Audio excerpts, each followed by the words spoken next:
ആവശ്യമില്ലാത്ത കാര്യത്തിനൊക്കെ കരയുമല്ലോ. എന്റെ പ്രിയപ്പെട്ട സഹോദരങ്ങള് സഹോദരിമാര്, അല്ലാഹുവേ, വൈകുന്നേരം 6 മണി മുതൽ രാത്രി 10:30 വരെ ടിവിയുടെ ഫ്രണ്ടിലിരുന്നിട്ട് പണത്തിന് വേണ്ടി അഭിനയിക്കുന്നവളുടെ അഭിനയം കണ്ടിട്ട് കരയുന്ന ഉമ്മ, അല്ലാഹുവേ, എന്തൊരവസ്ഥയാ, എന്തൊരവസ്ഥയാ. നാൽക്കാലികളെ കാലം മതപ്പതിക്കുന്ന രീതിയിലൂടെ ജീവിതം നയിക്കുമ്പോ എവിടെയാണ് കരയാ സമയം? എവിടെയാ? എന്റെ പ്രിയമുള്ളവരെ, വല്ലാത്ത ജീവിതമാണല്ലോ.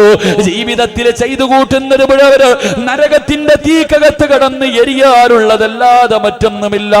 എന്റെ പ്രിയമുള്ള സഹോദരിമാര്, അല്ലാഹുവേ, ഫർദ് ധരിച്ചുകൊണ്ട് കാണിക്കുന്ന കോമാളിത്തരമുണ്ടല്ലോ, ഈ സമുദായത്തിന് തന്നെ നാണക്കേടല്ലോ, ഈ സമുദായത്തിന് തന്നെ നാണക്കേടല്ലേ.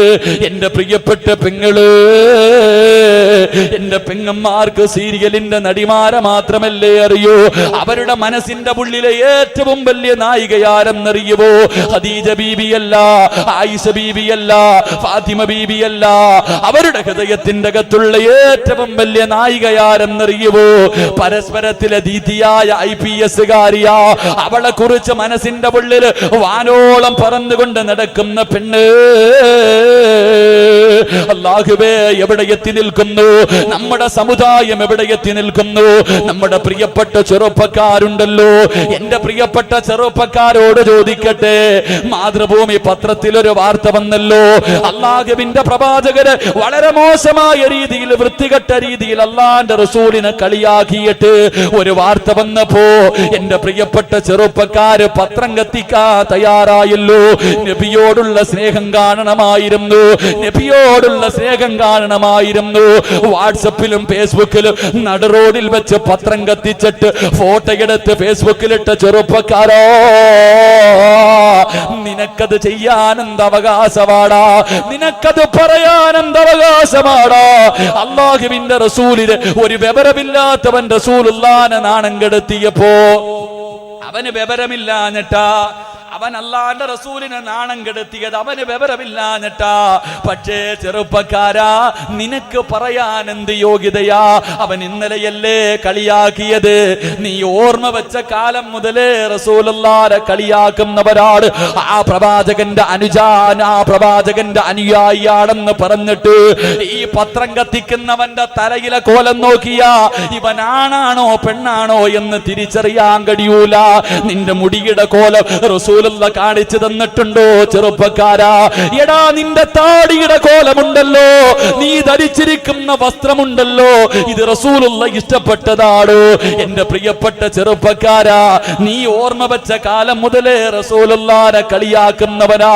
നീയാണോ പത്രം കത്തിക്കുന്നത്? നീയാണോ റസൂലുള്ളയോടുള്ള മഹബത്ത് കാണിക്കുന്നത്? ആദ്യം സ്വന്തം നന്നാവ് ചെറുപ്പക്കാരാ. എന്റെ പ്രിയപ്പെട്ട പൊന്നുപോരെ, അല്ലാഹുവിന്റെ റസൂൽ സല്ലല്ലാഹു അലൈഹി വസല്ലമ തങ്ങൾ പറയുകയാ, അതുകൊണ്ട് കോലമൊക്കെ മാറ്റിക്കോ. റസൂലുള്ളാഹി സല്ലല്ലാഹു അലൈഹി വസല്ലമ തങ്ങൾ പറയുകയാ, നരകത്തിൽ നിന്ന് രക്ഷപ്പെടാൻ വേണ്ടി പരിശ്രമിച്ചോ ചെറുപ്പക്കാരാ. എന്റെ പ്രിയപ്പെട്ട സഹോദരിമാരുണ്ടല്ലോ, പൃഥ്വിരാജ് കടയുടെ ഉദ്ഘാടനത്തിന് വന്നപ്പോ, പൃഥ്വിരാജ് കടയുടെ ഉദ്ഘാടനത്തിന് വന്നപ്പോ എന്തേ പെങ്ങളെ, എന്തേ പെങ്ങളെ, നാണവില്ലേ പെണ്ണെ, നാണമില്ലേ പെണ്ണ്? പൃഥ്വിരാജിന്റെ ഫോട്ടോ കാണുമ്പോ അവന് നാണമുണ്ട്. പൃഥ്വിരാജിന്റെ കൂടെ ഫർദയിട്ട പെണ്ണുങ്ങൾ പോയിട്ട് ഫോട്ടോ എടുക്കാൻ നിൽക്കുമ്പോ അവന് നാണമുണ്ട്. അവൻ പേടിച്ചിട്ടാ നിൽക്കുന്നത്, അവൻ പേടിച്ചിട്ടാ നിൽക്കുന്നത്. പക്ഷേ നമ്മുടെ സമുദായത്തിലെ പെണ്ണിന് നാണമില്ല. എടി, നിന്നെ കുറിച്ച് അല്ലാഹുവിന്റെ ഖുർആൻ പറഞ്ഞത് എന്തെന്നറിയോ? അല്ലാഹുവിന്റെ ഖുർആൻ ഫർദ ധരിച്ച ഈ പെണ്ണിനെ കുറിച്ച് പറഞ്ഞത് എന്തെന്നറിയുവോ? ഇവൾ അതപ്പതിച്ച റോഡിലൂടെ നടന്നു പോകുന്ന 4 കാലുള്ള നായുണ്ടല്ലോ, ഇതിനെ പോലെയാ. അല്ലാഹുവിന്റെ ഖുർആൻ പറയുന്നു, മനുഷ്യൻ അതപ്പതിച്ച നിനക്ക് പട്ടിയെന്ന് കേൾക്കുമ്പോ അലർജിയല്ലേ? തൊട്ടാൽ 7 വെള്ളത്തിൽ കഴുകണമല്ലോ. അല്ലാഹുവിന്റെ ഖുർആൻ പറയുന്നു, നീ അതപ്പതിച്ച ഈ പട്ടിയെ പോലെയാണ്. എന്നിട്ടല്ല പറഞ്ഞു അല്ല, കാരണം ഈ പട്ടിനാളെ പരലോകത്ത് ചെല്ലുമ്പോ അല്ല ചോദിക്കും, നിനക്ക് വല്ല പരാതിയുണ്ടോ? പട്ടിയോട് ചോദിക്കും, നിനക്ക് വല്ല പരാതിയുണ്ടോ? പട്ടി അല്ലാഹുവിനോട് പറയും, റബ്ബേ, നീ ചെയ്തു തന്നതിനെല്ലാം ഞാൻ നിന്നോട് നന്ദി കാണിച്ചല്ലോ. ഈ നന്ദിയില്ലാത്തവനെ എന്തിനാ റബ്ബേ എന്നോട് ഉപമിച്ചത്? പട്ടി റബ്ബിനോട് ചോദിക്കും, അല്ലാ ഞാൻ നന്ദിയുള്ളവനായിരുന്നല്ലോ, ഈ നന്ദിയില്ലാത്തവനെ എന്തിനാ അല്ലാ എന്നോട് ഉപമിച്ചത്? അതുകൊണ്ട് അല്ല പറഞ്ഞു, മനുഷ്യൻ അധപ്പതിച്ച മൃഗത്തെ പോലെയല്ല, ബൽഹും അളല് ബൽഹും അളല്, അതിനേക്കാളും വൃത്തികെട്ടവനാകുമെന്ന് ഖുർആൻ പരിചയപ്പെടുത്തുമ്പോ ഫർദയും ധരിച്ചിട്ട് നാണമില്ലാതെ ഈ സമുദായത്തെ നാണം കെടുത്തിയ പെണ്ണ്, എന്റെ പ്രിയപ്പെട്ട പെങ്ങളെ, എന്ത് ജീവിതമാ പൊന്നുമോള്, എന്ത് ജീവിതമാ പൊന്നുമോള്. നിങ്ങളുടെ മക്കള് തലതിരിഞ്ഞില്ലെങ്കിലല്ലേ കുഴപ്പമുള്ളൂ. നിന്നെ വെട്ടിക്കൊന്നിട്ട് പോലീസ് സ്റ്റേഷനിൽ പോയി ഉമ്മാനെ കൊന്നിട്ട് വന്നതാണെന്ന് പറയുന്ന ചെറുപ്പക്കാര് ഈ സമുദായത്തിൽ ഉണ്ടായത് ഇതുകൊണ്ടാണ്.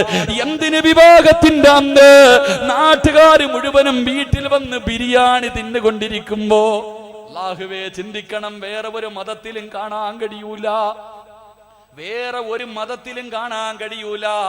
നാട്ടുകാര് മുഴുവനും വീട്ടിൽ വന്ന് തിന്നുകൊണ്ടിരിക്കുമ്പോ ഇറങ്ങണം, അപ്പോഴേ എന്റെ ഉമ്മ നാറത്തുള്ളൂ. അവക്കറിയാ വിവാഹം കണ്ട പെണ്ണ് വന്ന് കണ്ടപ്പോ പോകാം, വിവാഹം ഉറപ്പിച്ചപ്പം പോകാം, കല്യാണം വിളിക്കുമ്പോ പോകാം, വിവാഹത്തിന്റെ വസ്ത്രം എടുക്കുമ്പം പോകാം, വിവാഹത്തിന്റെ അന്ന് രാവിലെ പോകാം. അല്ലാഹുവേ, നാട്ടുകാര് മുഴുവനും വീട്ടിൽ വന്ന് തിന്നോണ്ടിരിക്കുമ്പോ ഇറങ്ങണം, അപ്പോഴേ എന്റെ ഉമ്മ നാറോ, എന്റെ വാപ്പ നാറോ. നമ്മുടെ മക്കൾക്ക് നല്ല സമയം അറിയാ. എന്തുകൊണ്ടെന്നറിയുവോ? ഒരിക്കലും ഞാൻ മക്കളെ കുറ്റപ്പെടുത്തൂല, ഒരു ചെറുപ്പക്കാരനെയും ഞാൻ കുറ്റപ്പെടുത്തൂല. കാരണം ഇവരെ ഇങ്ങനെ ആക്കിയത് നമ്മുടെ ഉമ്മയും വാപ്പയാ, നമ്മൾ തന്നെയാ നമ്മുടെ മക്കളെ ഇങ്ങനെ ആക്കിയത്. എന്റെ പ്രിയപ്പെട്ട പെങ്ങളോട് ചോദിക്കട്ടെ, ഗർഭിണിയായിരിക്കുന്ന സമയത്ത് ഒരു പെണ്ണ് എന്താണോ ചെയ്യുന്നത് അതാണ് കുഞ്ഞിന്റെ സ്വഭാവം. മഹാന്മാര് പറയുകയാ, ഗർഭിണിയായിരിക്കുന്ന സമയത്ത് ഒരു പെണ്ണ് നിസ്കരിച്ചാ മോൻ നിസ്കരിക്കും, അവള് നല്ലത് ചെയ്താ കുഞ്ഞ് നല്ലത് ചെയ്യും. ഉമ്മ സീരിയലിന്റെ ലോകത്താ ഗർഭിണിയായിരിക്കുമ്പോ ഉമ്മ ടിവിയുടെ ഫ്രണ്ടിലിരിക്കുകയാ. എങ്ങനാ മക്കള് നന്നാകുന്നത്? എന്റെ പ്രിയമുള്ളവരെ, ഉമ്മ പാല് കൊടുക്കുന്നത് ടിവിയുടെ ഫ്രണ്ടിലിരുന്നിട്ടാ. അന്യ പുരുഷനും പെണ്ണും തുണി ഉരിഞ്ഞിട്ട് ആടുന്നത് കണ്ടുകൊണ്ടാ സ്വന്തം കുഞ്ഞിന് ഉമ്മ പാല് കൊടുക്കുന്നത്. പാതിരാത്രിയിൽ തന്റെ കുഞ്ഞിന്റെ വായിലേക്ക് മാറിടമെടുത്ത് വെച്ചിട്ട് കാമുകനോട് സംസാരിച്ചിട്ടാ ഉമ്മ കിടക്കുന്നത്. സ്വന്തം കുഞ്ഞിനെയും കയ്യെ പിടിച്ചിട്ടാ കാമുകന്റെ കൂടെ കറങ്ങുന്നത്. തലതിരിഞ്ഞില്ലെങ്കിലല്ലേ കുഴപ്പമുള്ളൂ. എന്തേ പെണ്ണ് എങ്കിലും ഞാൻ നിനക്കൊരു പെണ്ണിനെ പറഞ്ഞു തരാ പെങ്ങള്. നിനക്കറിയാത്ത ഒരു പൊന്നുമോളുണ്ട്. മഹാനായ അഷ്റഫുൽ ഖൽഖായ തങ്ങളുണ്ടല്ലോ, അല്ലാഹുവിന്റെ പ്രവാചകന് മേറാജിന്റെ രാത്രിയിൽ ബുറാഖ് എന്ന വാഹനത്തിന്റെ മുകളിൽ ഇരുന്നു കൊണ്ട് അല്ലാഹുവിന്റെ റസൂല് കടന്നു പോവുകയാണ്. ആ സമയത്ത് വല്ലാത്ത ഒരു സുഗന്ധമടിക്കുകയാ.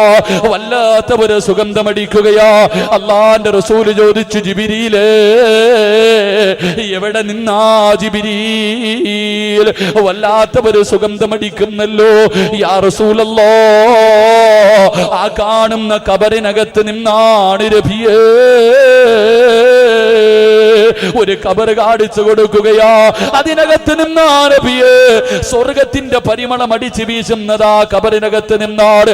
അല്ലാഹുവിന്റെ പ്രവാചകൻ ചോദിച്ചു, ജിബ്രീലേ ആരുടെ ഖബറാ ജിബ്രീൽ? യാ റസൂലല്ലാഹ്, അതൊരു പെണ്ണിന്റെയും 3 മക്കളുടെയും ഖബറാ നബിയേ. ഒരു പെണ്ണിന്റെയും 3 മക്കളുടെയും ഖബറാണ്. അല്ലാഹുവിന്റെ റസൂലിന് അത്ഭുതമാവുകയാ.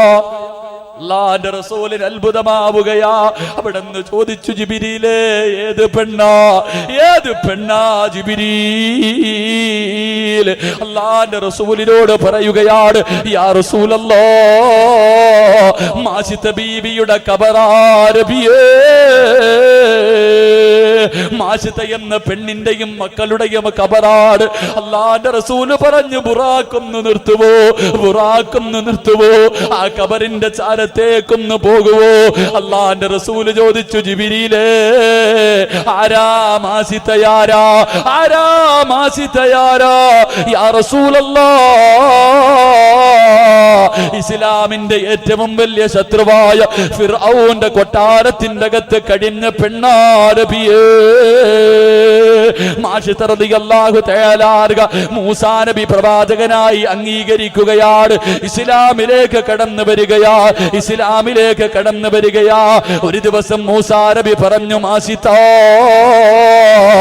എന്ത് നല്ല കാര്യം ചെയ്യാൻ തുടങ്ങുമ്പോൾ ബിസ്മി പറഞ്ഞുകൊണ്ട് തുടങ്ങണേ മാഷിദ്.